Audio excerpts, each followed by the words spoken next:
Spider-Man's like, oh, so you sold out. He's like, it's not selling out if you get what you want. And he's like, yeah, that's exactly the definition of selling out.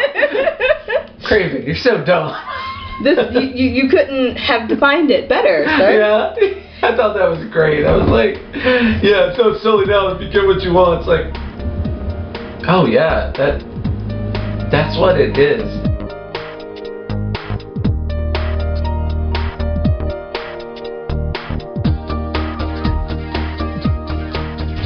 Hello and welcome to Comic Dissection, the leftist intersectional podcast where we talk about comic books. Yes. And I am Cecilia Rose, and with me is Reno. Woo! Reno V. Valentino. If you don't feel comfortable saying the whole name, you can just say Reno V. I will not take offense. Aw, that's very big of you. Some people do not like the cartoonish nature of my name. I find it whimsical. It's very whimsical. I agree. I like it. I'm here with the whim. This week we are talking about Spiderpunk, Battle of the Band. Because I recently saw Across the Spider-Verse, and I have recently fallen very in love with a Hobie Brown. We are nothing if not timely, I say, when this comes out, 4 months from now. But we are recording it in a very timely manner. Yeah, we are very topical if you have a time machine. We are reading Spiderpunk, and Ziegler, Mason, and Cheryl did this.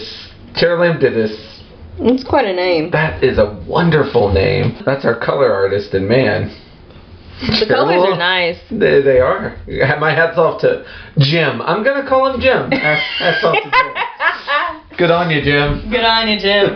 So I did a little bit of background for Spiderpunk. In the terms of I copied some of this from some articles. Aloud. In terms of many Spider-Folk we saw in Across the Spider-Verse, Spiderpunk is one of the newer variants.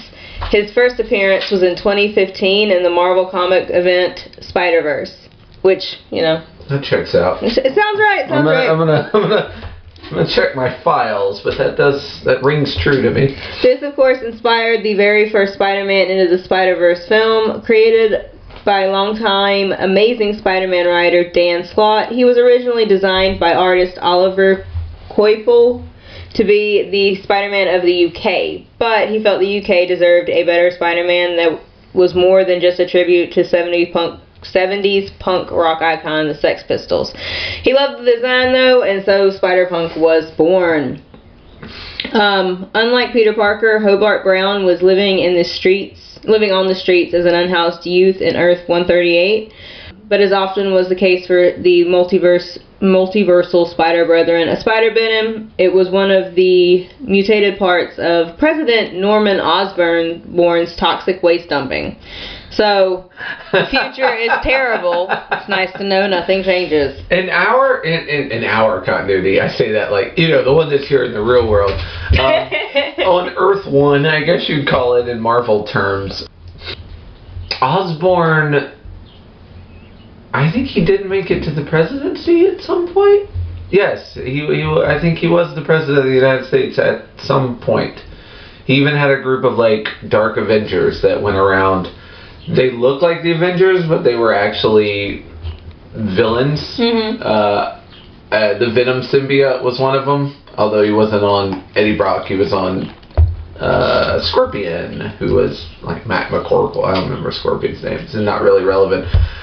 But he had a bunch of crazy people, including an evil psychiatrist, kind of like a dark Dr. Harley Quinn. This character, yeah. But she's a lot more evil, but a lot more psychiatry, which is something I've always said they should utilize more with Harley Quinn. Because Harley Quinn will very, very occasionally go into shrink mode. And, I'd just like to see a little more of that. That's fun, though. Yeah, there's a lot you could do with that. There's so much you could do with it. Yeah. So much so that they have another Bat villain that does that, Dr. Hugo Strange. So they have another, psychiatrist who went crazy. Because that's the old joke, is, people who get psychiatry degrees do it to try and cure themselves. from whatever crazy they've got going on. This makes the fact that I wanted to be a psychiatrist when I was younger very on the nose, and I don't appreciate it. I feel like every single person who was ever had any diagnosed or undiagnosed mental disorders, hashtag everyone, I'm guessing, at some point was like, maybe I can just become a shrink and get this all figured out and then fix it myself. Physician cure thyself sort of thing. There's a lot of savior complexes going on with I only say all that to say that Norman Osborn as a president happened in both Earth 1 and Earth 138. 138. Yeah. So, a punk kid or not, Hobart Brown is still very smart, and he invented his own web shooters, which seems to be a rite of passage for everyone but Tobey Maguire. There's got to be other Spider-Men that just mutated into it. I would imagine. Yeah, but it seems to be a rite of passage for most of them. Well, all the ones that are science-y, all the science-y spiders. But none of that stopped him from playing the guitar and being in a punk band, which makes him cooler than 616 Teenage Peter Parker. I mean, you gotta say, if you're talking pure aesthetic, this is the coolest Spider-Man. Obviously, 100%. Like, in this comic, they try and uncool him, and it just doesn't work. Like, all his friends rag on him, and every time they rag on him, like 5 pages later, they were like, no, you were right, this is fucking awesome. And I'm like, yeah. Stop questioning Spiderpunk. He is the epitome of cool. He is the epitome of cool, but also, he's a dork. And I think that that's really important because that is Spider-Man. Like, he's got to be a dork. He's a dork, but in such a way... He's endearing. He almost feels like when you see a really famous person talk about what a nerd or a dork they are, and you almost want to be a gatekeeper about it, and be like, no, you are a beautiful millionaire. Shut up. You are not... Talking to you, Henry Cavill. Yeah. Like, sorry, man. You don't get to play with us anymore. Like, your little painted war figures don't count. I feel bad. That is gatekeepery, and I know it comes from a bad place. But you do kind of get that with Spiderpunk, where you're just like, no, you're not a nerd. You're not a dork. You are so fucking cool. Just because you occasionally say something that it takes everyone else a couple extra pages to get on board with does not make you any less fucking awesome. By the way, I haven't said this yet, but I think Spiderpunk's fucking awesome. So he started out as an American, and in this comic version he is an American, but in Across the Spider-Verse he's British. I kind of thought he was British in this until they decided to take a van to DC. That's when I figured out they weren't in fucking London. But that was also like, I was totally confused when we started this because all of my very new fascination with Spiderpunk from the Across the Spider-Verse movie. It's my first introduction to him. Well, mine was the first Spider-Man game. I say first Spider-Man game. There were Spider-Man games on the Nintendo, but the first Spider-Man game for the newest one, the one the Miles Morales I just sequel thought that was a different costume. One, he had a Union Jack, and I was like, oh, I was the same way, but that was my first introduction to him, and he had a Union Jack. And he fucking played a guitar for his attack mode or whatever, and I was like, oh, this is a very cool alternate costume. Yes, that's what I thought too. But then when I found out that he was in the newest multiverse movie, animated movie, and that comics like this existed, I was like, oh, he's got to be British. He's sporting the Union Jack. Forgetting that if you're punk, you sport the Union Jack whether you're British or not, because that's where the punk rock movement started in London. So that all checks out. Yeah, well, I didn't know he was a poser. That's what I'm trying to say. Well, so I went into it though, like expecting the British dude because I didn't do this background until after I read the comic. I always think you should go into comics blind. And a very strange move for me, because I normally do things the other way. Yeah. But I was just excited to get a hold of it, I'm not going to lie. Yeah. So, I didn't do any of the background until after I finished the comic. So I went in expecting Hobie Brown from Across the Spider-Verse with his crazy hair and the the fucking British slang and shit. And so I went into this and I was like, they cuss a lot, but this is not. He's not British. Oh, that took me a minute. And also, he looks like Miles Morales. We assume they cuss a lot because they do the cuss words the way comic books do, where it's like a squiggle mark and then the planet Saturn and then a black angry cloud and then with a light. Yeah, I rolled my eyes a lot. And then I spent a lot of time trying to figure out what the cuss word was that they bleeped out. I always assume fuck waffle unless I have any other information. Don't know why. Just love a good fuck waffle. That being said, yeah, you can bring the kids along for Spiderpunk. There's no actual bad language. Yeah, there's not one bad word in it. Which is not disappointing. Disappointing. We are a little behind the magic how the sausage is made. Cecilia was talking about doing an episode that I still want to. That at least one of her 2 children would be interested in, and was like, yeah, can we try and tone down the cussing on that one? And I'm like, whew, we can try, but we are bad at that. There will be a lot of ums and uhs and lots of pauses while we try to figure out how to not say fuck it. I feel like I'm just going to have to go back and edit the cuss words out, which I've already done for episodes for like comic conventions, and it's difficult. And I realize that sometimes you're just and that's what it sounds like because man, we cuss a lot. We really do. I swear. Well, we are punk rock. Jesus wept. Yeah, we are indeed. So, quick background. I in my high school, late middle school, and all of high school, I would say, and after high school. So, about 6 or 7 years, I was a punk kid. To the point I was fucking insufferable.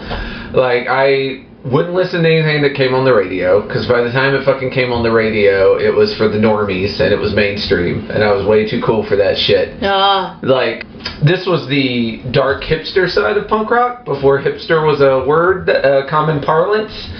But yeah, me and my friends were fucking hipster punk rockers, and it was, I'm not proud of it, but I will say, a lot of those songs still speak to me, and Spiderpunk name drops so many. I wrote down at least like 6 different songs that they name drop.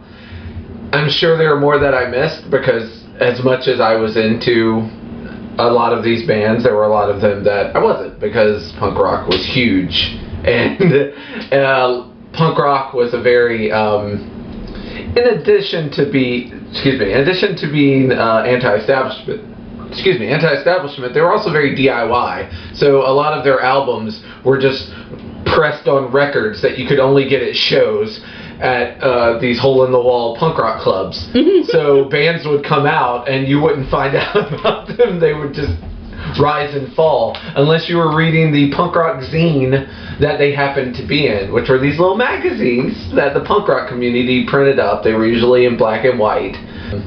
Our group of friends had a zine as well. I had some of my poetry that if I found out you had seen, I would gouge your eyes out because shit was horrible. But I'm just saying, I've got a little bit of authority here because not only was I punk rock, I was in a zine. Thank you very much.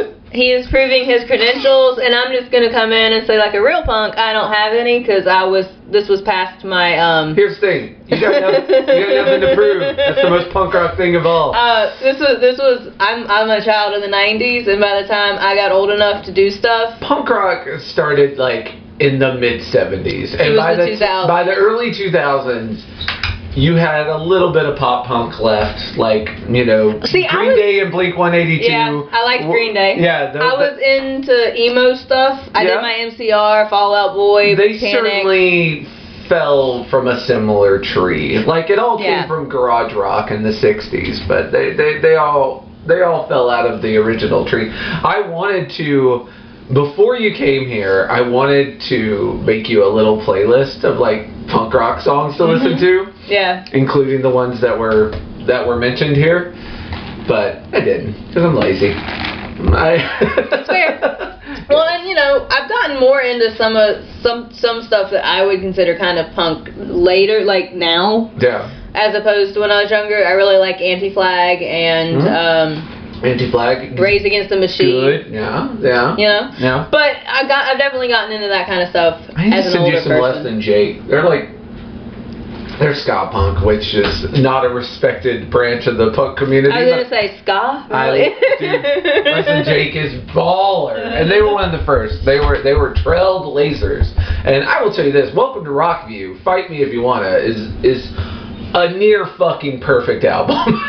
I will say that. I trust your opinion on music. You tend to like good stuff. Yeah, I like that. And the Damned, and the Clash, and the fucking Sex Pistols, and oh man.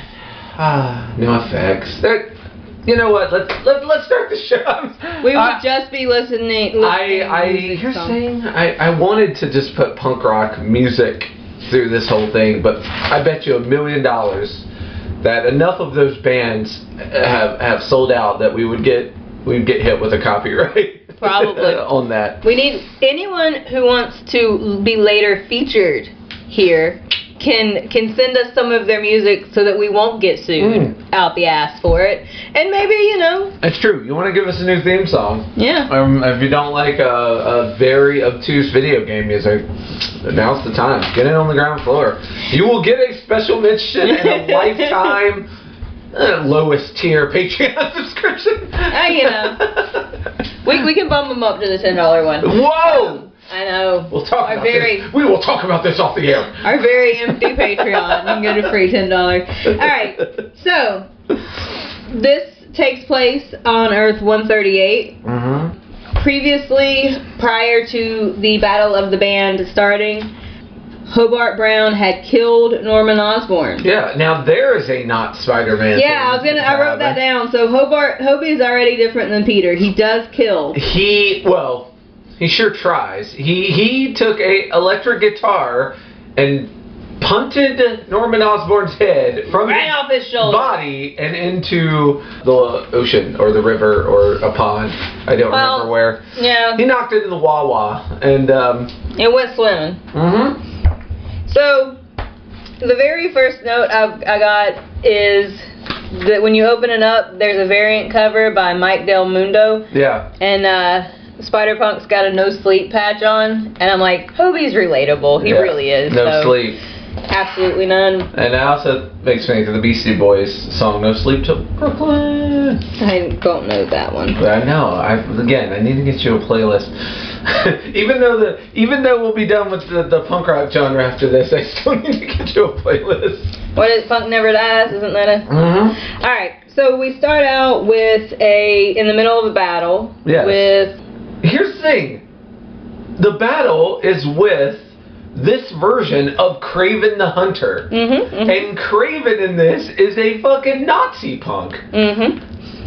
Fuck! Like, man, Kraven, you poor guy. Like, Jesus Christ. Ow, thoughts and prayers to his family, because, man, he got the shaft in this universe. He sure did. Yeah, so we're in the middle of the fight with Kraven, and we meet our first part of the Spider Band, Carl Morningdew. Who's Captain Anarchy. Which, irony. And also, Carl Morningdew, I wrote down the name, and then I wrote down really, because who names a character something like that? Yeah. But turns out that Carl Morningdew is an alternate version of Carl Morgenthau. Who is the Flag Smasher. Yeah. So, who is an anti-nationalist extremist terrorist, which is neat, actually. Yeah, Flag Smasher gets around. Yeah. So, yeah, he is Captain Anarchy in this, which is fun. We have our little battle, Spiderpunk and them. And we get our first song name dropped, where Spider-Man says, "Nazi punks, fuck off." Yes, he which does. Is a song by the Dead Kennedys, and man, was probably, I dare say that was the first song that got me into punk rock. Yeah. Yeah, because the chorus is just Nazi punks, Nazi punks, Nazi punks, fuck off, Nazi punks. And I'm like, well, this is cool. I like this. Yeah. And me, in my naivety of when I was in high school, was like, are Nazis like really a problem in the punk rock scene? Like, is there a place where Nazis are still around? And then, you know, my friends who were also getting into punk rock at the time were just like, yeah, you'll get an occasional skinhead that'll show up at the show with a fucking swastika tattoo, and then we beat them up and they leave. And I'm like, that sounds fun. I want to go do that. And a punk rocker was born.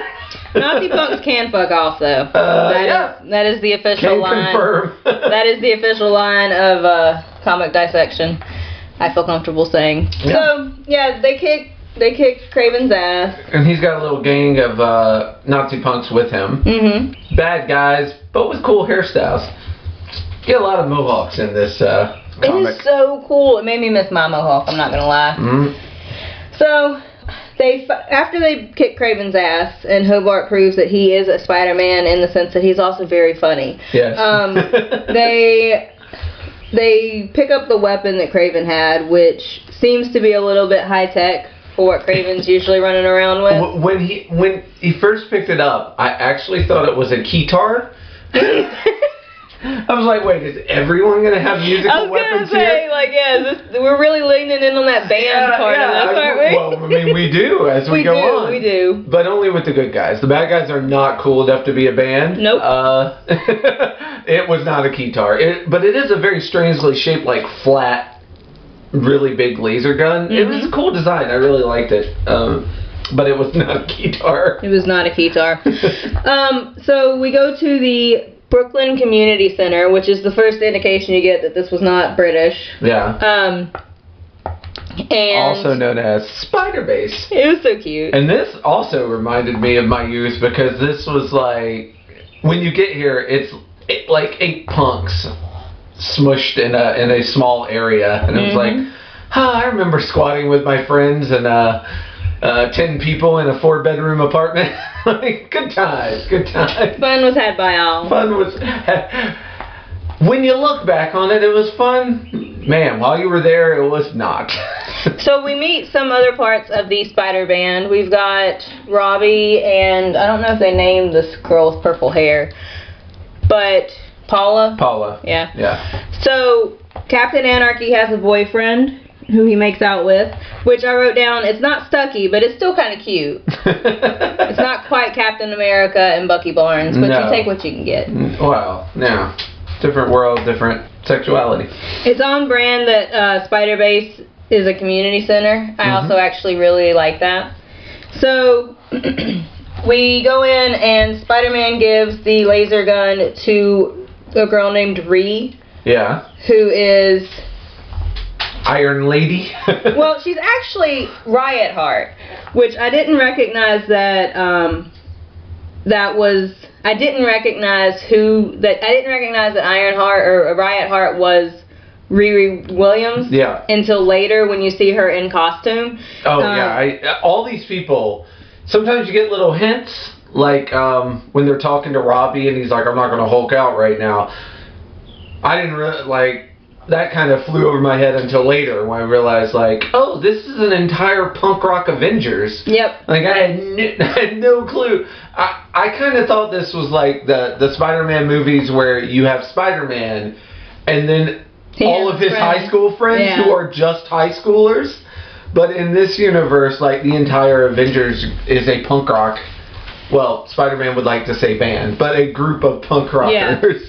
So, yeah, I didn't recognize, and actually it makes sense because Riri Williams is one of the smartest people in the Marvel Universe. Oh, yeah, people got mad because she's smarter than Iron Man. Yeah, they gave her a higher IQ than Iron Man, and not only is she female, she's a person of color. And she's a black woman, yes. So, you know, the internet did not approve. The internet was not a fan, how dare you. Which is funny, because if those same people who were bitching had bothered at all to research how fucked up and wrong IQ systems are for measuring IQ. This is also true. They could have not been angry about it. They could have actually joined the other side and been like, well, you do.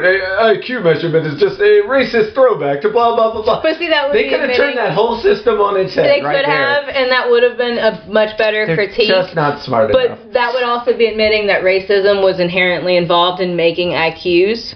And then what would they brag about? Well, to be fair, they've always admitted that racism is real. It's just only real towards white men. That has always been a thing that they've been willing to acquiesce. So, going on, Riri is, and they call her Riri. I shouldn't help them make better arguments. I'm fucking. Well, the I'm thing is, IQ here. scores are not a solid measurement of things, yes. but Riri Williams can still be smarter than Iron Man. I feel like that's a really fucking low bar, because I do not like Iron Man, and so, you know, this is not a high bar that she's crossing anyway. I don't think, you can't argue he's smart, or whether he's smart or not. You can argue, I guess it's kind of the difference between intelligence and wisdom. Like, he has a lot of intelligence.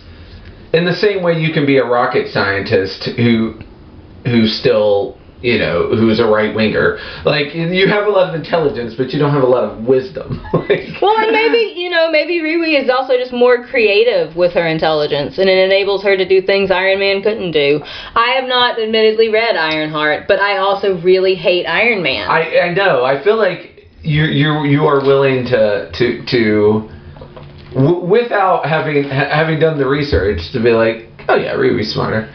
I'm fine with this. We need to, I don't know, have a comic people decide who's smarter. I guess you fight it out over the skies of New York to decide who's smarter, which doesn't seem like a good judge of intelligence. It does not, does it? Yeah. But in this, Riri is definitely the smartest. She really is. Nobody even close. No, and to prove that, Spiderpunk, Hobie takes the laser to her for her to check out. Yeah. And this is I brought you some fun, and Riri's like, looks like work. And he's like, isn't getting knowledge fun? Or something to that effect. I was like, yeah. You are not smart enough to, like, I don't know, Tom Sawyer painting the fence her into doing this. Riri is too smart for you for that, buddy.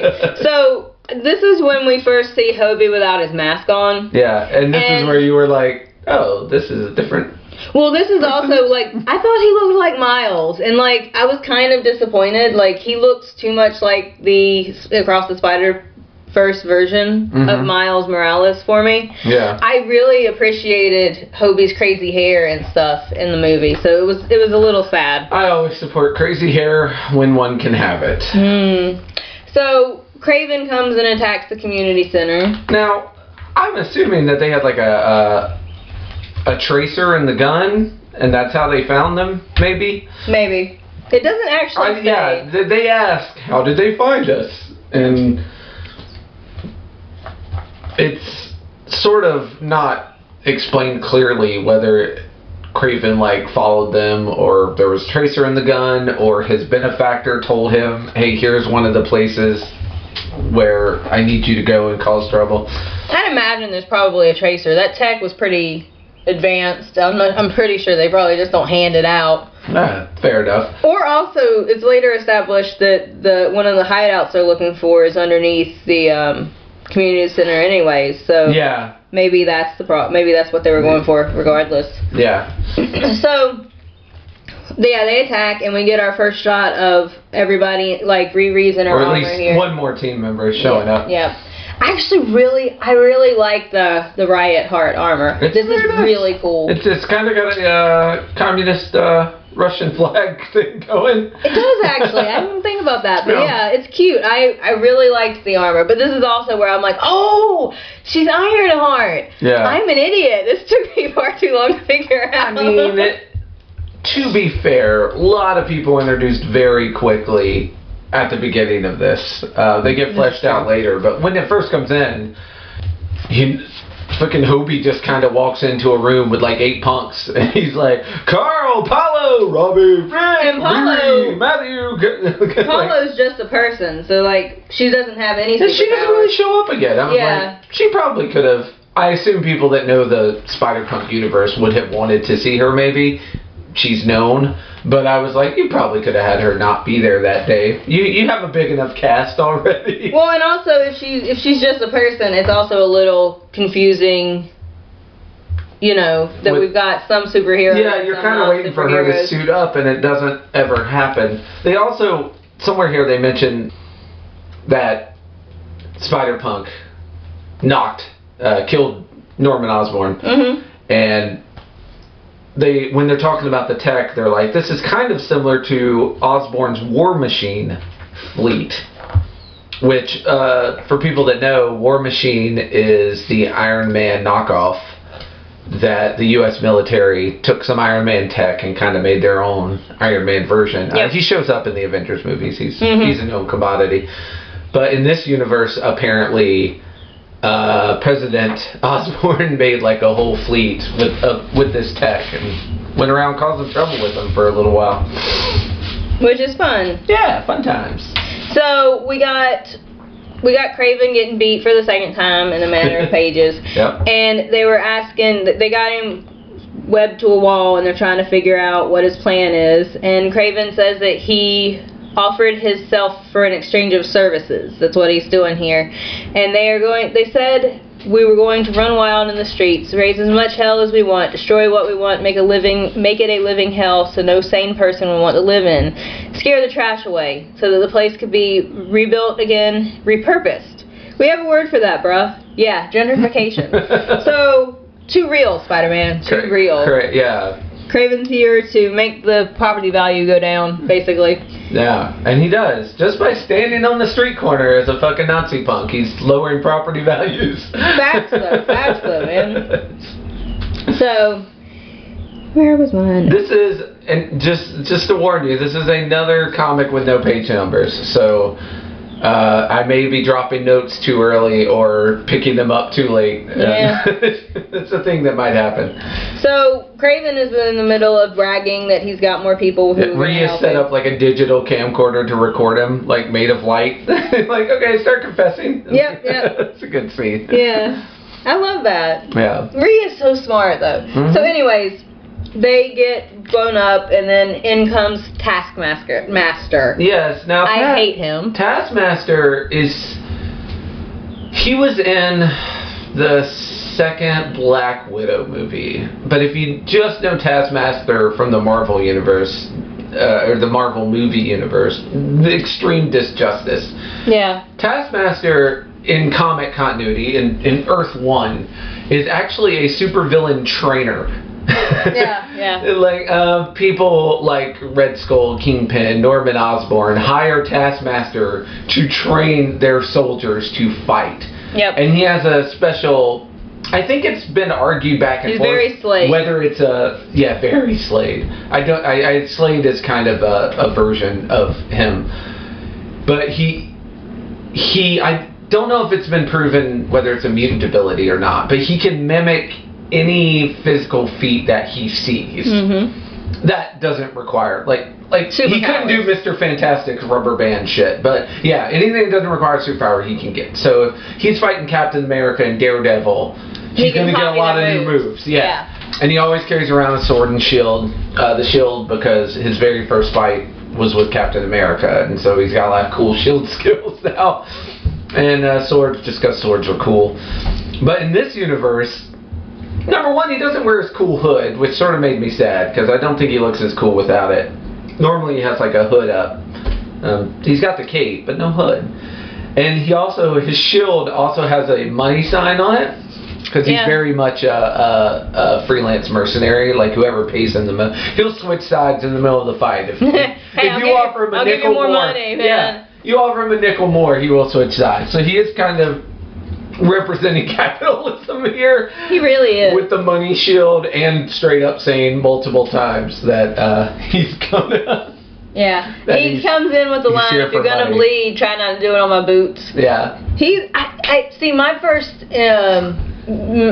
introduction to Taskmaster is from the video game. when I played it. Oh yeah, he was a total asshole in that game. I swear to God, I hated fighting his ass. Yeah. I hate him so much. Yeah, he's a dick in that game. I also remember that fight.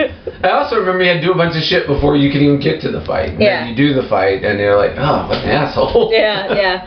So I was super happy he did not show up in Miles Morales. Like, that did my heart well. I swear, I hate him so much. Yeah. So I'm gonna go ahead and cop to the fact that I had to Google what the FNSM patch on the back was, because it shows up a lot, and I'm like, I'm over here. One, I didn't know that instead of the Union Jack, like on Spider-Man's back, he's got the jean jacket vest, the punk rock, and it's got the spider emblem, the same spider emblem, the shape that's on the back of normal Spider-Man's outfit, but this one's black. And it has an X, and in the X is an F, an S, an M, and an N in each quarter. Yeah. Okay. Yeah, it's just, well, one, I didn't know which direction you were supposed to read it in. So it took me, I'm like, F, M, S, N, F, like, I'm over here like an idiot trying to figure out what, but yeah, it stands for Friendly Neighborhood Spider-Man, just in case anyone else also. Spider-Man, fuck Nazis. That's true, too. Or... Spider-Man for normals. For normals. Do this all day. Issue 2 starts with a very nice cover. Yeah, that would be would look perfectly reasonable in any blacklight poster section of a Hot Topic. Like a lot of neon pinks and stuff. This is also on the cover of issue 2. This is also big fan. True. All the cover art I'm a big fan of. So we start our fight with Taskmaster, and he basically, he's hard to beat. Like, Taskmaster's always kind of a nightmare. Yeah, he immediately starts copying Captain Anarchy and Spider-Man's moveset, which, of course, makes them very hard to fight. And you have to assume that he's been fighting a lot of people before this. So, also true. Yeah, he's got the skills. He electrocutes Riot Heart, and he's basically kicking their ass right up until Kamala shows up. We also get a mention of, I think it's here, One Last Caress, which is a song by the Misfits. Oh yeah, our second punk rock song reference that I call it anyway. During the beat, when he's beating him up, when someone's beating up somebody, they mention One Last Caress. It may be a couple pages later, but Kamala Khan shows up with a very cool, very cool hairstyle. Very boy mop, I guess, for lack of a better term, for that hairstyle. But much like you were saying earlier, he can copy any move, but Kamala's got stretch She's got that Mr. Fantastic rubber thing going on. Yeah, and so she manages to knock him out and knock him away, and they manage to win this fight, and then they run away again, because that's what the villains do. Well, actually, first, Kraven starts talking some shit, like, all right, 402, we got this, everything's fine. Yeah, they're still fighting here, but they get knocked down again, and then Kraven's like, I don't care if it's 402, we're doing this. And Taskmaster's like, you're doing this, it's being real. Because again, Taskmaster's all about that payday, and all about just, if he's not getting paid enough to justify what he's doing, he ain't doing it. Says this is no community center. All you're sitting on is an old Osborne black site underneath it. So yeah, Taskmaster gives away the game. Yeah. And then he runs away. Yeah. And Kraven sets his little arm to blow up. And then this is where we find out that there's a black site underneath the community center. Yeah, as promised. As promised. The man wasn't lying. I'll say that. And then they find in they also, during that fight, fucking Kraven the Hunter's fighting, and Spider-Man's like, oh, so he's sold out. He's like, it's not selling out if you get what you want. And he's like, yeah, that's exactly the definition of selling out. Kraven, you're so dumb. You couldn't have defined it better, sir. Yeah, I thought that was great. I was like, yeah, it's not selling out if you get what you want. It's like, oh yeah, that's what it is. Also, Taskmaster, when he cuts Kraven the Hunter free, he says, "Go get him, Tiger," which is what Mary Jane always says to Spider-Man. Ooh, fan fiction. Yeah, in this universe, there's no Mary Jane, so Taskmaster. Taskmaster and Kraven. Secret lovers. Secret lovers. Clandestine meetings in the night. Face it, Tiger, you just hit the jackpot. Yeah. And the jackpot would be worth a lot, because we know Taskmaster only takes money. Well, true. Also, if those two actually had been lovers, I think Kraven would have been a better fighter. He gets pretty owned every time he shows up here. He is very much like a knock him down for this. Yeah. So we go to the hidden black site, and Spiderpunk has a crisis of faith, talking about how useless it kind of feels that they killed Osborne, and despite that... That self-pitying is another Spider-Man mainstay. You can't have Spider-Man without a little bit of angsty... Yeah, you gotta I'm not doing enough. Yeah, you gotta have that fight. The fact that those fights are... seemingly never-ending. Yeah, they don't stop. Yeah. So he has an entire... Hobie says he has an entire institution dedicated to making sure folks like him maintain power. How do you fight that? I thought we beat it, man. I really did. I don't get it. I'll always fight for what's right, but at what point do we just get to live? Yeah. It's something that people who are quote unquote fighting the power constantly have to deal with, because even if tomorrow the top 3 people that if I was to make a list of like the top 5 people who I thought were destroying the world, and tomorrow all 5 of them drop dead of, let's say, heart attacks. They passed away through means that I can't be held liable for. We wouldn't be okay. Like, there would be vacuums. Those vacuums would be filled. It's something that I saw from our wonderful TikToks from recently, one of the Nice House on the Lake quotes about can't dismantle the system from the inside. You take out these top 5, you just get a new top 5. It's like there's always going to be a FBI's 10 most wanted as long as you still have an FBI. If you don't get rid of the FBI, you can take out the top 10 most wanted as often as you want. They're just going to keep re-upping because the system is set up in such a way that you are supporting that lifestyle, and that is your end goal. So everyone is going to be striving for that end goal. And as soon as there's a gap, someone's going to jump in and fill that spot. Well, and those systems can't exist. The FBI can't be the FBI without a 10 most wanted. Yeah. So even if... That justifies their existence. Exactly. Yeah. So even if you manage to take out the 10 most dangerous people, they're just going to change their targets to the next 10 most, even if there wasn't a vacuum per se. The FBI can't exist without the FBI's enemies. Right. And so they will always have enemies. Crony capitalism cannot exist without cronies. This is a fact. Yeah, it's something Taskmaster said that I really liked, and is kind of the same thing that we're saying now. He said, capitalism is a prison, so I gotta sell with a view.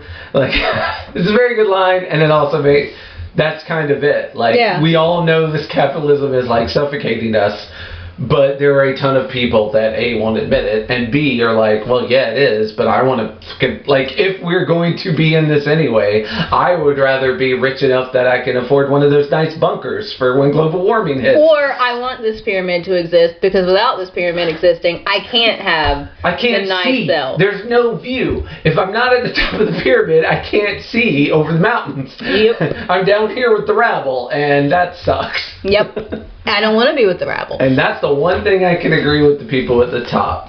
It sucks down here. Yeah. So I do want to point out, though, that this is actually another instance where it's important to have really good friends. Because Spiderpunk does start with the whole, this feels super pointless, and Carl comes in. Captain Anarchy, multiple times. This is his strongest ability. Much like a Captain America. Yeah. He knows how to He's morale, baby. Yeah. So, yeah. They decide to go to DC to fight the fight.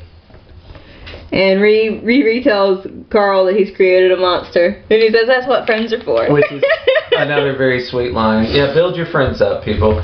Build your friends up. So, Kamala Khan decided to go with them. Yep. They knew her before, but I guess she never officially joined the team till now. Yep. They got a spider band going. Yep. And they leave behind Robbie and Carl's boyfriend. Yeah. For this one. And that purple-haired girl, Paula. She's not in this shot, though. Yeah, but I guess she's left behind because she sure isn't with them. She sure isn't with them. Yes. So, and here we see our Spider-Man. Now we're at my favorite panel, which is the reveal of the Spider-Man. Now, I'm going to give you a brief history that before the Spider-Man, there's a long lineage of spider vehicles.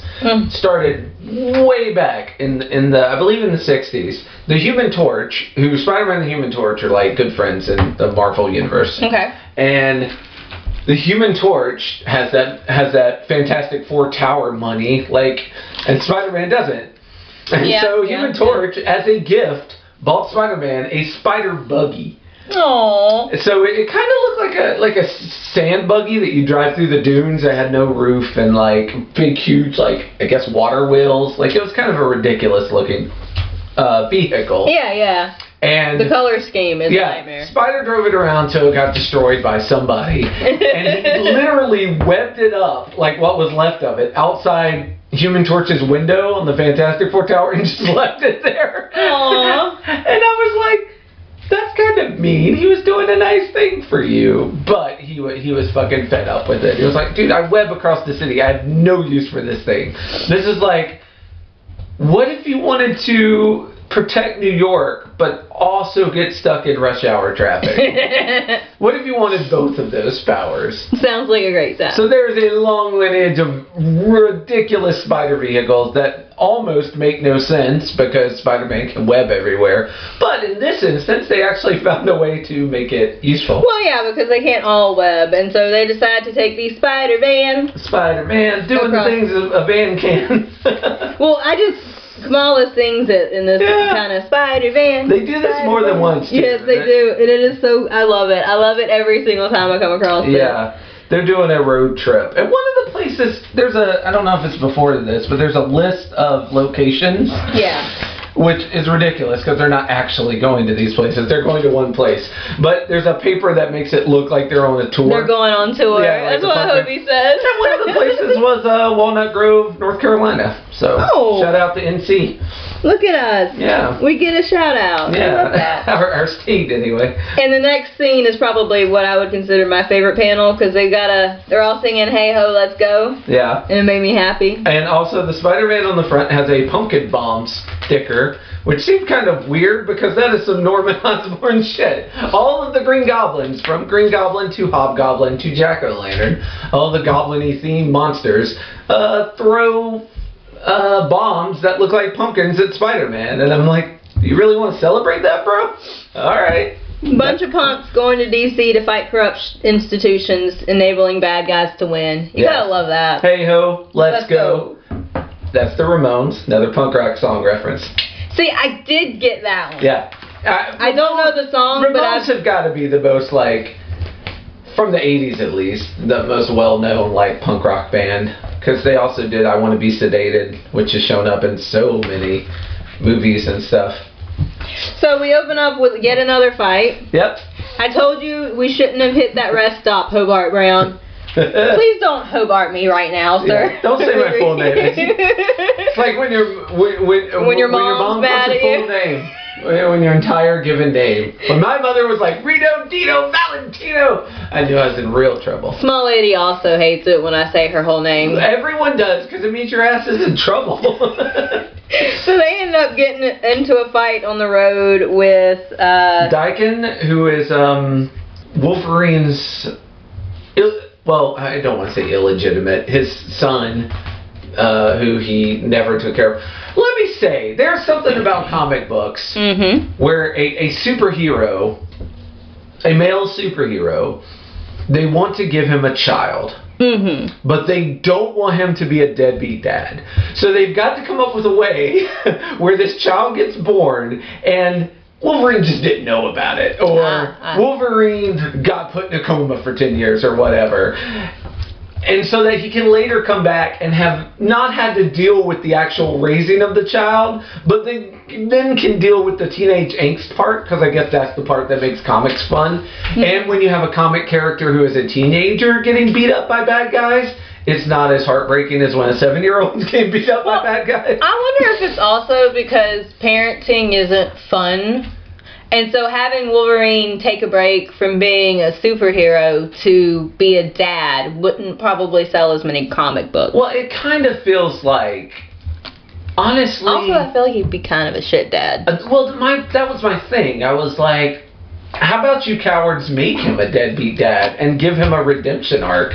Yeah, there instead of doing this, like, oh, he was never there for his son, but it's not his fault. Like...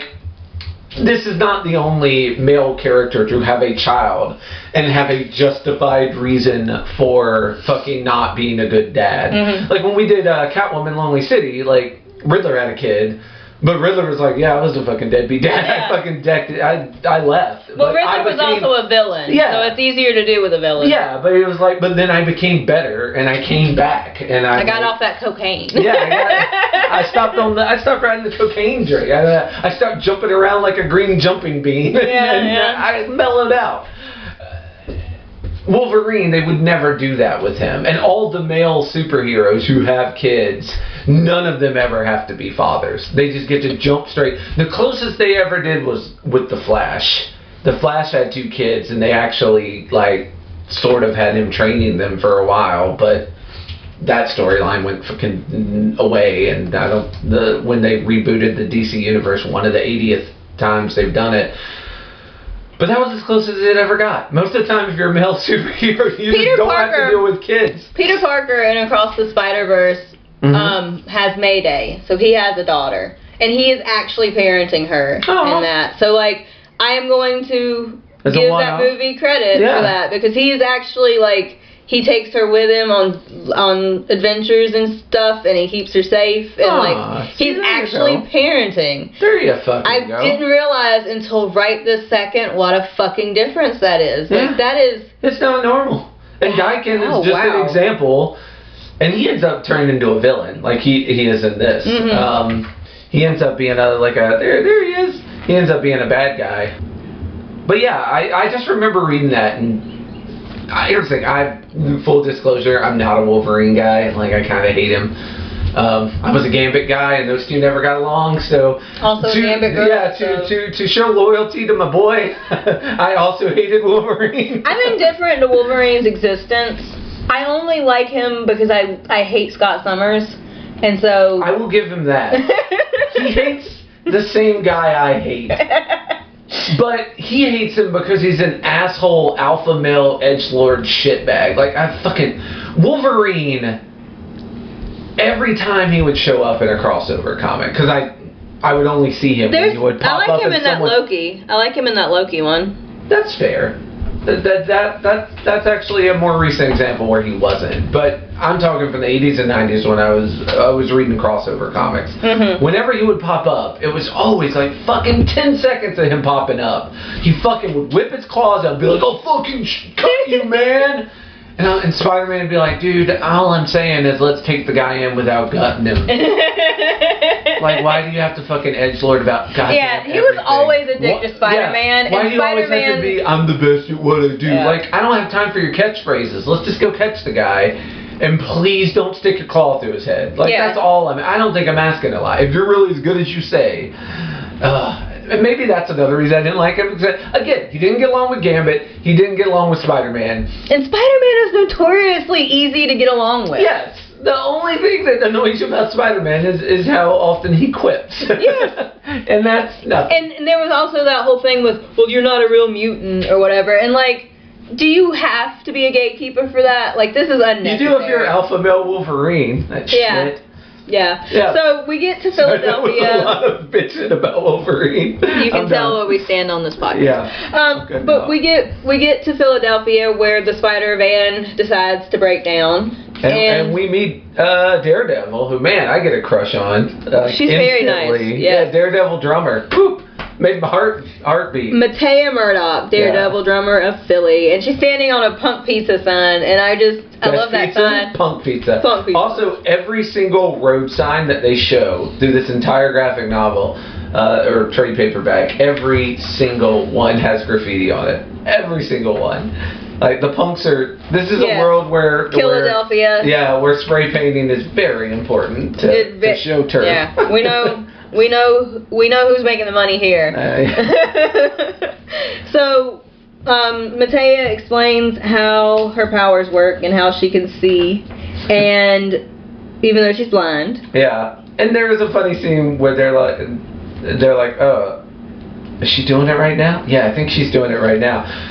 And I just figured out how weird, at that juncture, I figured out how weird it would be to have a conversation with Daredevil, knowing that Daredevil is also checking your pulse to see if you're lying, and like knows how fast your heart is beating, and all sorts of weird stuff. Like, Matea is also friends with Kamala, which it just seems like Kamala is friends with everyone. Kamala is the Spider-Man of this universe. Your friendly neighborhood Kamala Khan, gets along with everybody, knows everyone everywhere, which is very cool. And she's explaining that she thinks that Fisk would have stuff that could fix the... Wilson Fisk, the Kingpin. Fix his van that's all messed up. Yeah. And also, there's a lot of good reasons to beat up Wilson Fisk anyway. And this is also true. Yeah. You don't really need that much of a reason.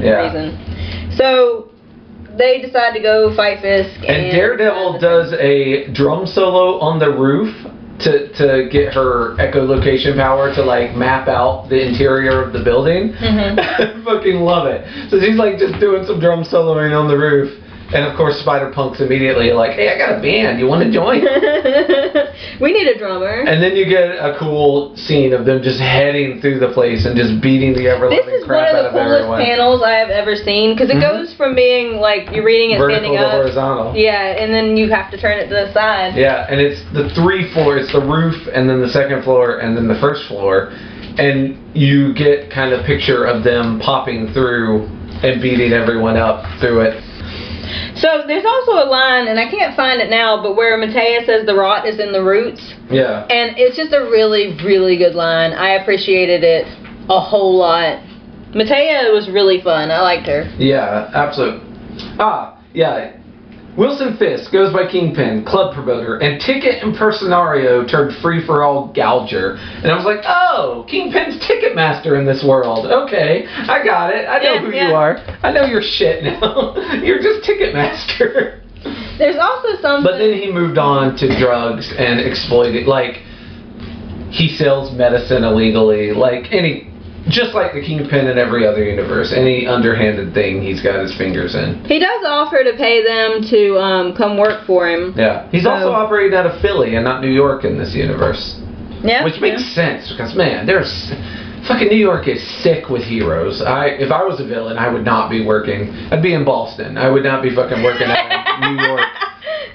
You know what? This is a very good point. There are a billion heroes in New York, because that's where everyone that was writing these comics was. So you need inspiration, you just look out your window.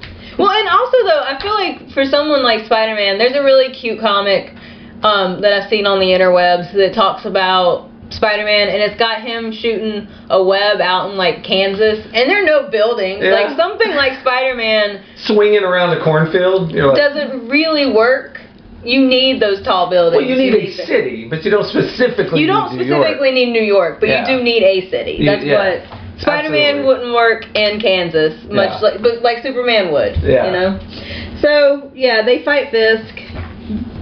There is nothing too exciting that happens there. They beat him up. They beat up Daikon and Sunfire and the person who puts on armor, whose name I forget and do not know from Marvel Comics.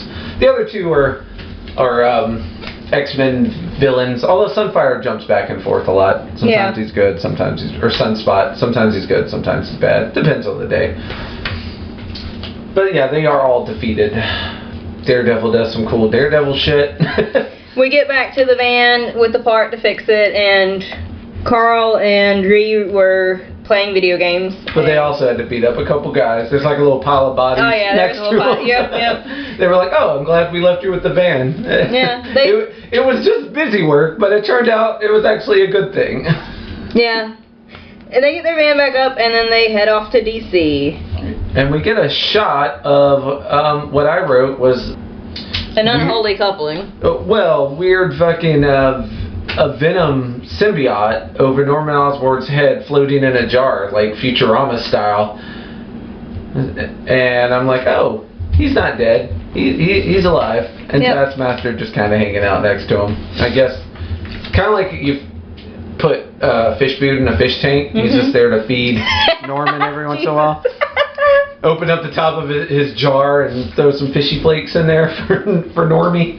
That is beautiful. Yeah.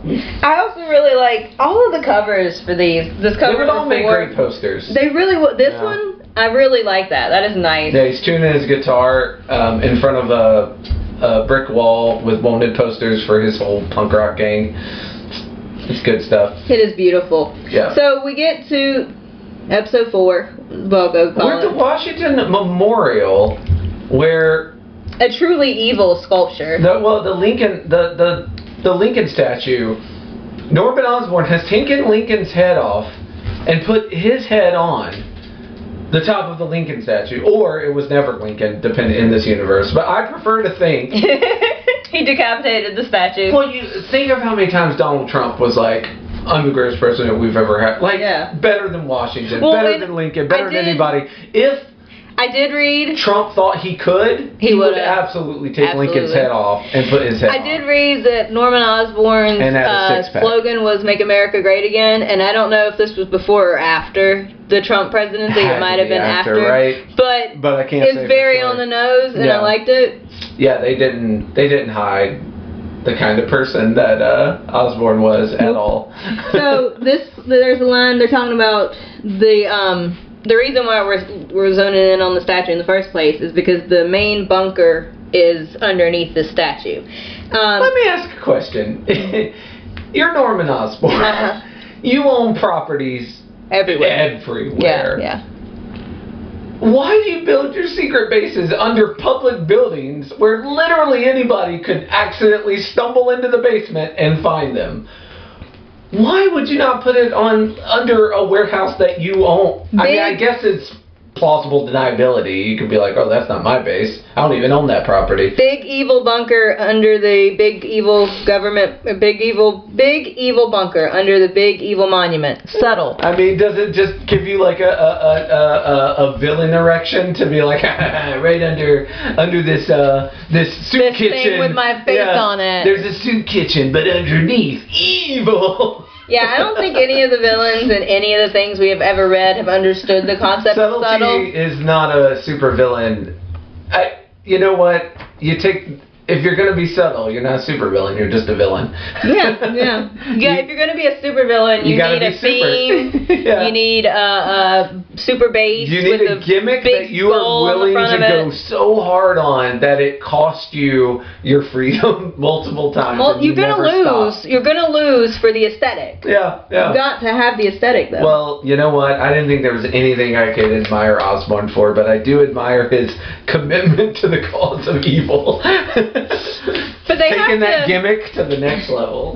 Back. Yep. They have to sneak in order to not get caught and to not alert them to their activities. So they beat up a couple guards. Yeah. They get in. Another punk rock song, "Born to Lose" by Johnny Thunder, is mentioned here. All right. Yep. Don't know that one either. Yeah, we're just really establishing the fact that I don't know a lot of music. "Born to Lose," so good. So they get to the underground bunker, and they find the data hub, and we just got a whole bunch of the fact that Norman Osborn doesn't understand privacy. Also, I said that it's weird that the pictures of them on the TV screen have better graphics than them in real life. Like, look at the art style, how it's different on the graphics. You're right. This looks like it's out of the video game. It does. Like it's more of a realist Yeah. Most of the art is kind of like a punk noir. Go figure. Yeah. But We're on theme. Yes, but on the computer monitor, it looks very much more like it's taken from a video game or something. A little more hyper realistic. Yeah. And we even got the Hulk here. Yeah. So. Yeah, they're even spying on the people that didn't come on the road trip. The whole punk band is getting observed. Riri hacks into the system and for all of her trouble gets electrocuted for it. Yeah. And I warn you, don't just go hacking. No. Danger. We get a Venom Osborne robot suit. With an Aaron Zolo feel. So Aaron Zolo is a Nazi inventor who used to work for Red Skull. And he was known because he had his head in his chest of like a robot suit that he wore. So I'm getting lots of Aaron Zolo. I think he did appear in one of the later Captain America movies, but just in his doctor form. Yeah. I don't think you ever get to see him as a weird cyborg dude. This really would not fit into the Marvel Cinematic Universe. No, this is definitely camp. It's a little campier than they're willing to go. I'm glad that in the TV show they're willing to embrace the campier side of things. Yeah. Like one of the reasons I really liked the She-Hulk show was that they were very okay with the camp. Yeah. And same for Loki, WandaVision. Like they were okay examining the sillier side of the comics, but taking it very seriously at the same time. Like I like that contrast. That's one of the things I think I like about superhero comics. And it's one of the things that, as much as I did like some of the Marvel Cinematic Universe, they took themselves too seriously sometimes. And I think it was to the detriment of the product, but that's just me. I think there's a time and a place for each one. There's a moment, because those hard-hitting moments set better if they're serious. Yeah. And the campy, but you have to be able to, versatility. Yeah. You have to have a little bit of juggling.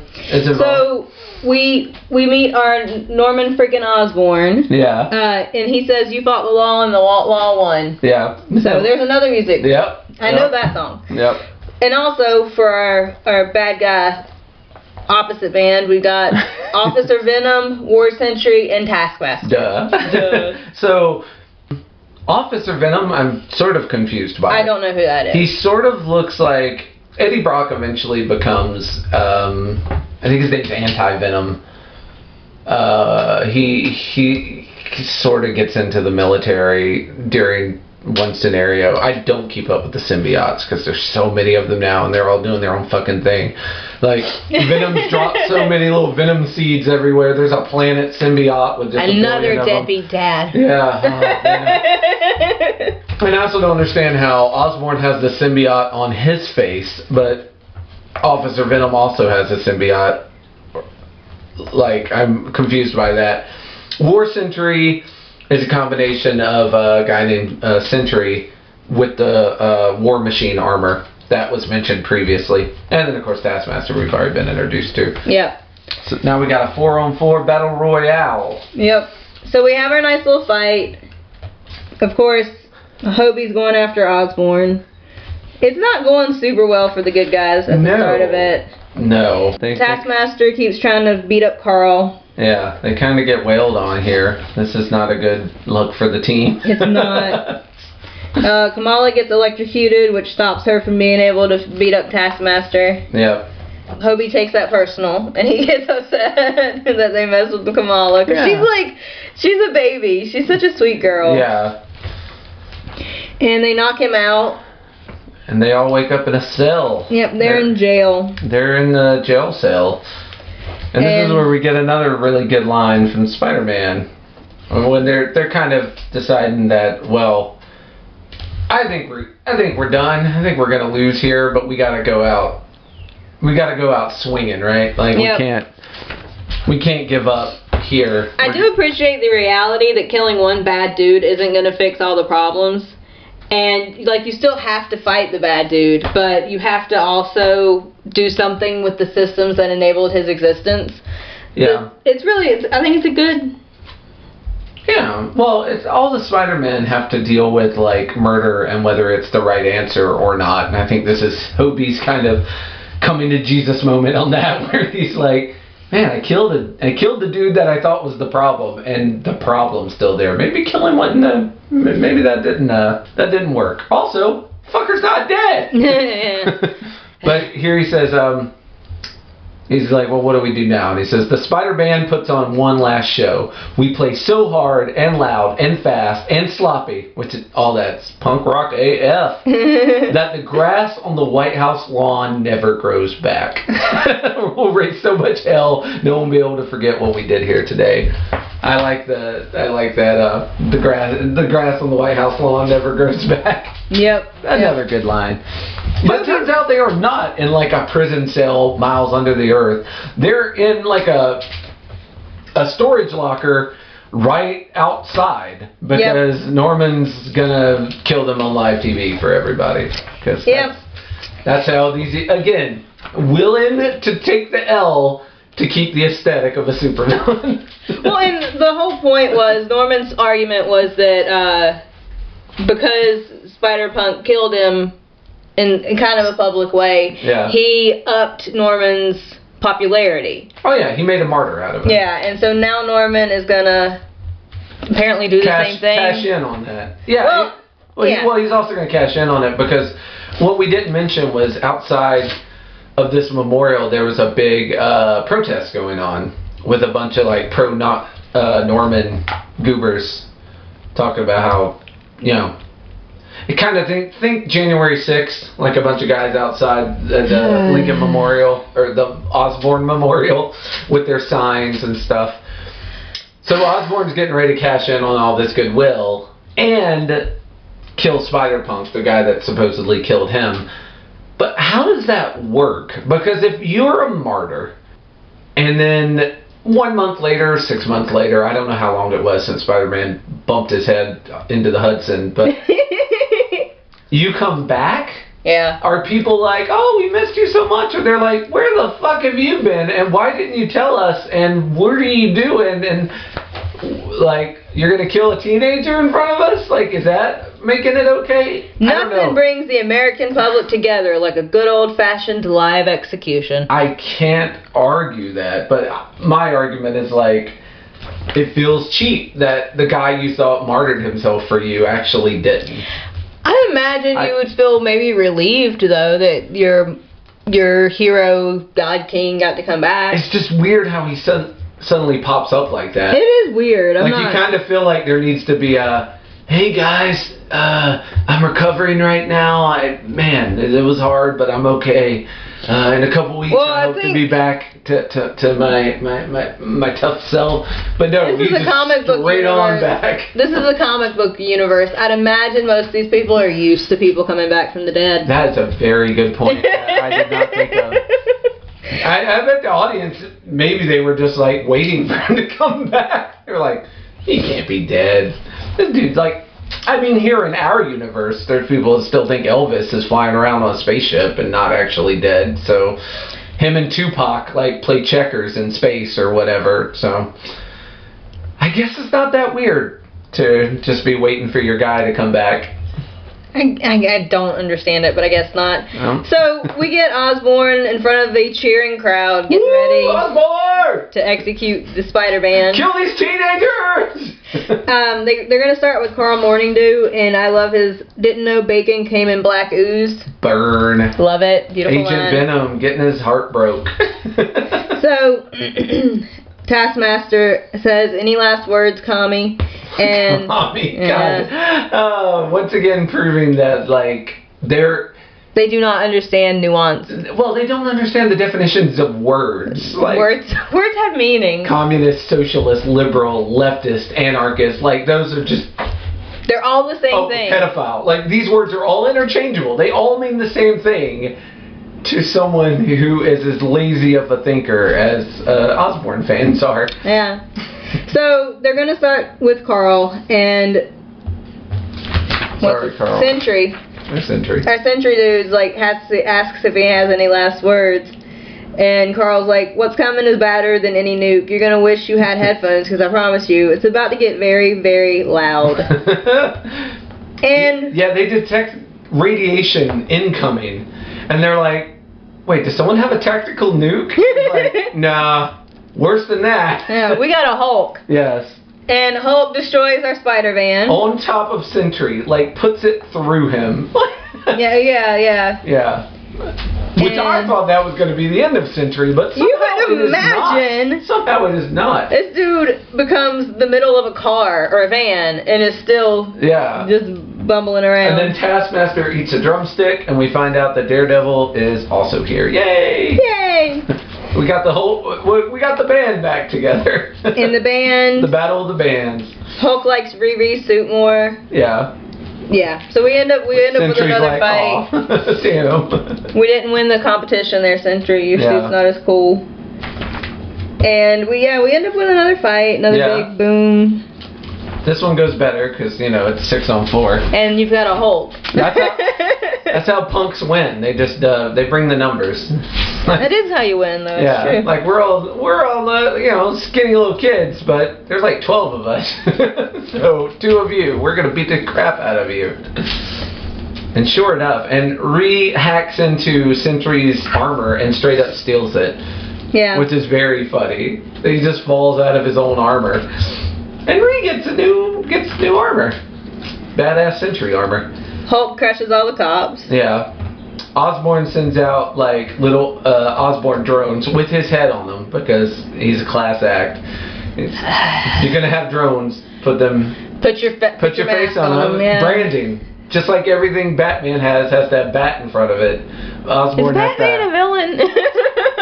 I tell you, he themes like one. So Osborne hits everyone with a laser, and it looks like even though the rest of Osborne's team is getting wailed on, Osborne may win the day by himself. Rhea's like, hook your guitar, which I rescued from the Spider-Man, into me, and throw out some licks. Yep, and he does. Yeah, and he does a sonic blast, which Venoms are especially weak to, but everyone is weak to. So he does a sonic attack, which knocks out the enemy team, and him and Rhea seize the day and win the day. Good on you. And luckily, they were talking about having to fight the cops, having to fight the rest of the normal people, but it looks like the crowd has finally gathered some sense. And they start wailing on the cops. Yep, so they don't have to fight everybody all by themselves. No, or at all. They just kind of walk off and let the folks handle their own battles, which is nice.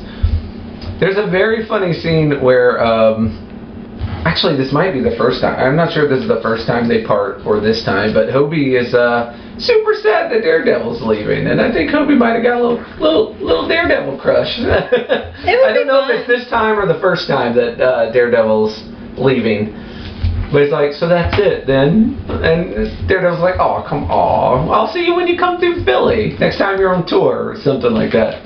It might be the first time they meet. I didn't make a note of it. When I saw that sad face, I was like, oh yeah. Well, this sad face is because might have a crush on Daredevil. That would be fun. I can relate. Maybe you're transferring some feelings. Also possible. Because he doesn't. This is actually what I was going to mention. I think is really cool. They don't have any romantic tension in this. There's absolutely no, like, outside of Captain Anarchy and his boyfriend. Yeah, he has a straight up relationship, and no one else does. No one else has any kind of. They're all just friends. They're all just a band kicking fascist ass. Yeah. And I'm here for that, 100%. Yes.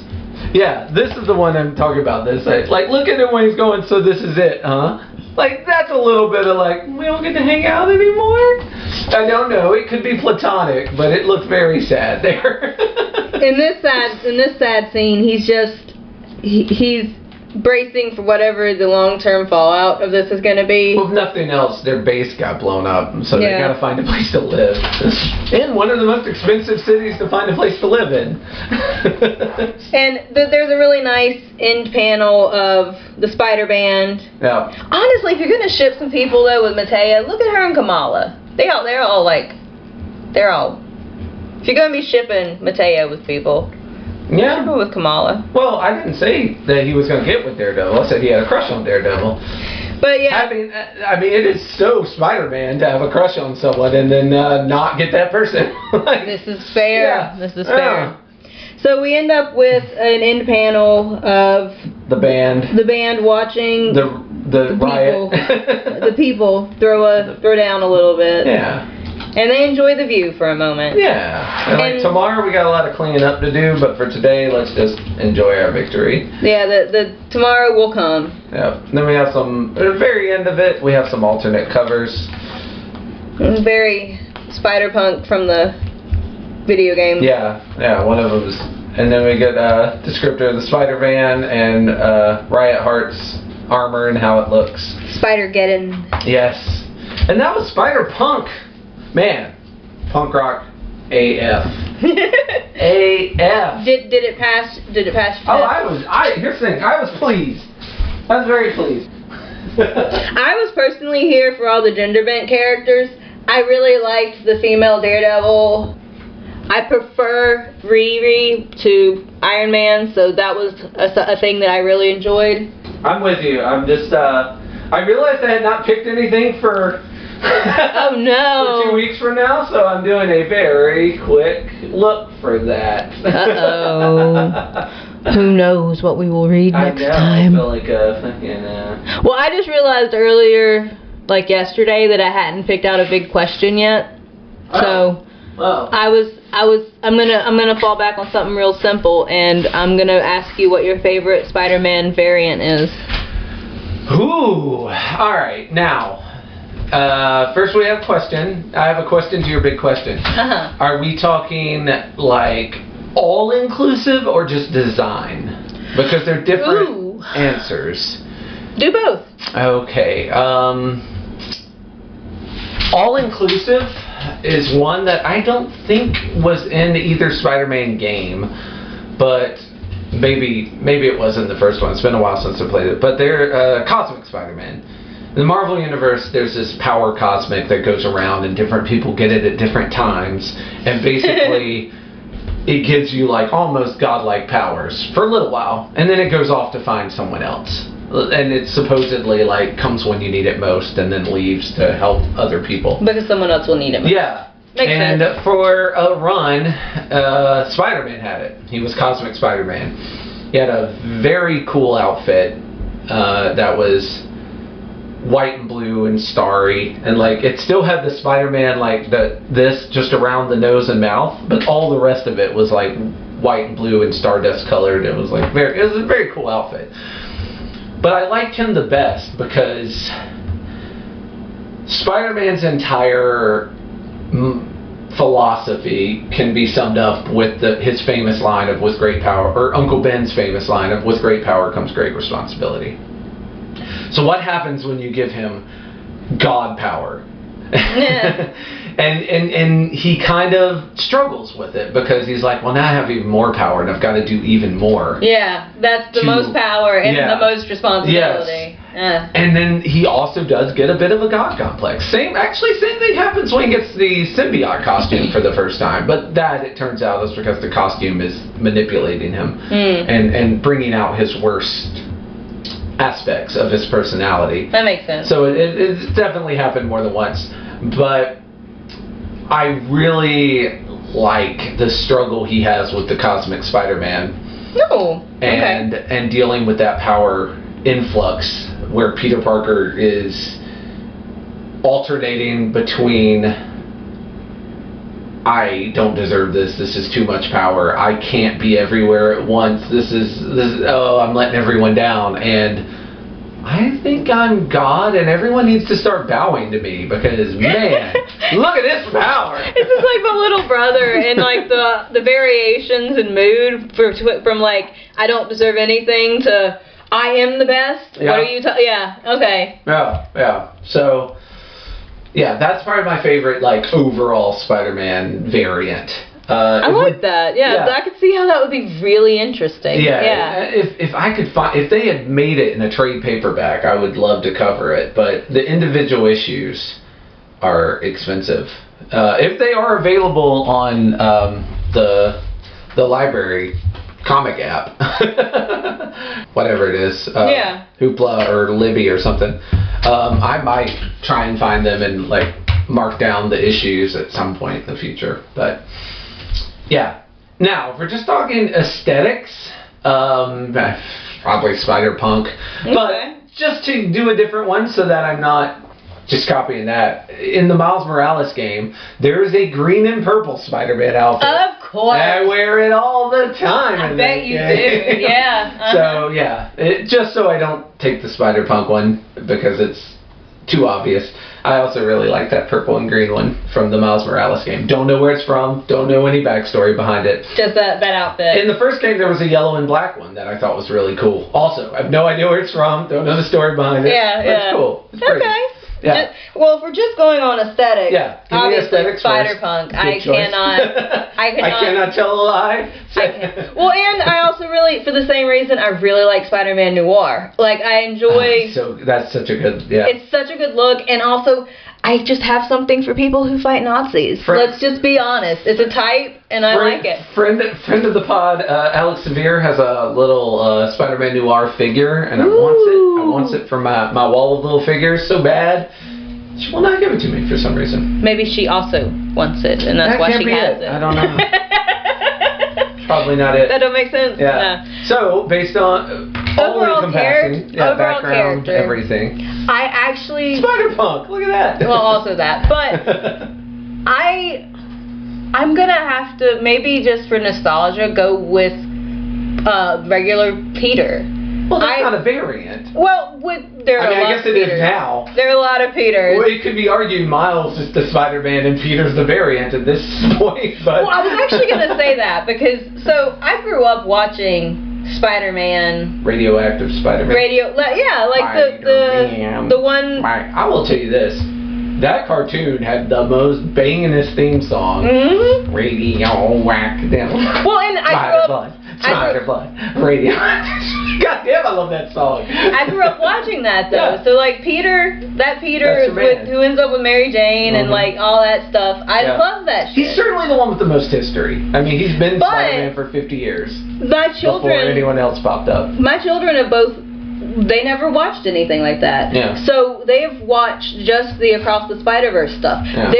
Their Spider-Man is Miles Morales. Yeah. To them, when we were watching. You also mentioned Spider-Gwen at some point. So, that's the comic that I want to do where we try to watch our language. Is I do want to read the Spider-Gwen comics and do an episode on that for my small lady. Yeah. Because that is her favorite Spider. Yeah. Spider-Gwen is her Spider-Man. Like that is her favorite version of this character, and she loves the aesthetic. She loves Gwen. Like she has spent.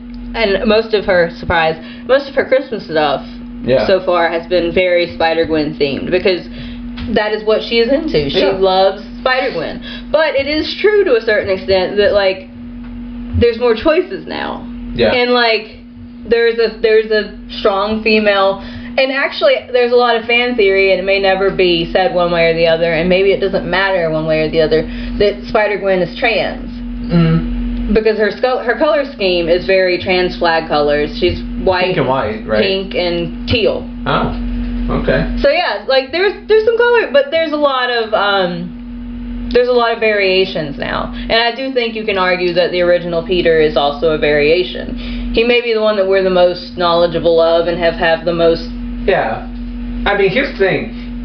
He's the OG. He's the original. But now it could be argued he is the variation, or at the very least, there are Peters that are the variations, like the one from the Spider-Verse. That is a variation. Peter B. Parker is a variation of Peter Parker. Yeah, with the belly and the breaking up with Mary Jane and getting back together, like all of that is very. That is a different Peter Parker than the one that's in the continuity of the mainstream. So.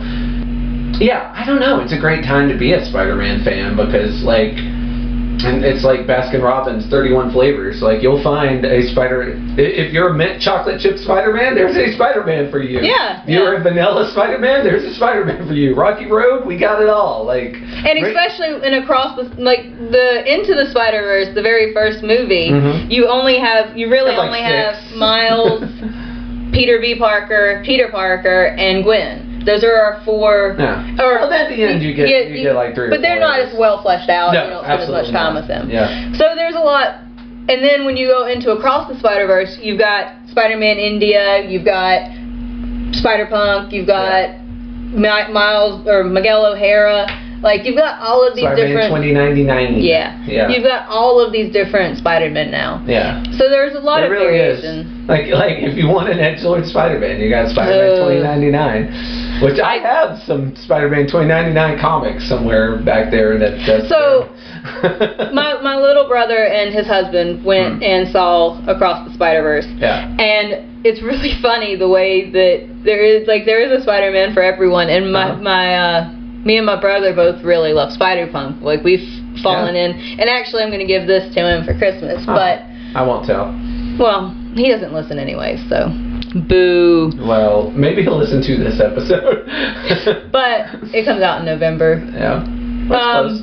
By then, it's too late. That's right. But my brother's husband really likes Spider 2099. Like, he's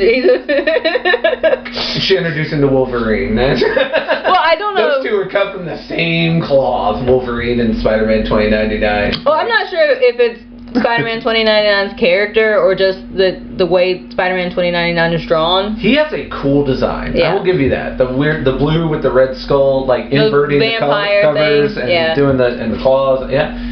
I won't deny that. He's also thick. He's very nice. That I did not notice in my readings, and he might be thicker in the Spider-Verse. I have no idea.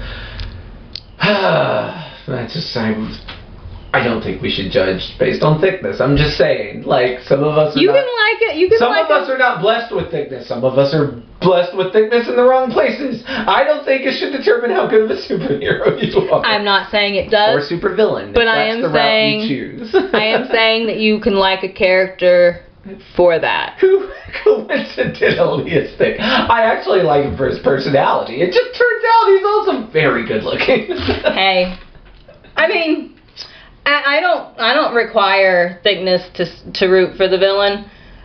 Maybe my brother's husband does. But, you know, their own. I'm not here to yuck a yuck. I just like a villain whenever they are really revel in their villainy. I personally enjoy that. Yeah. Like I say, if you're committed to the bit, like, maybe I have often tried to psychoanalyze my love of the Riddler, and I do think it's commitment to the bit, and he always wants to be the smartest guy in the room, and I'm like, those are both things I would like to be.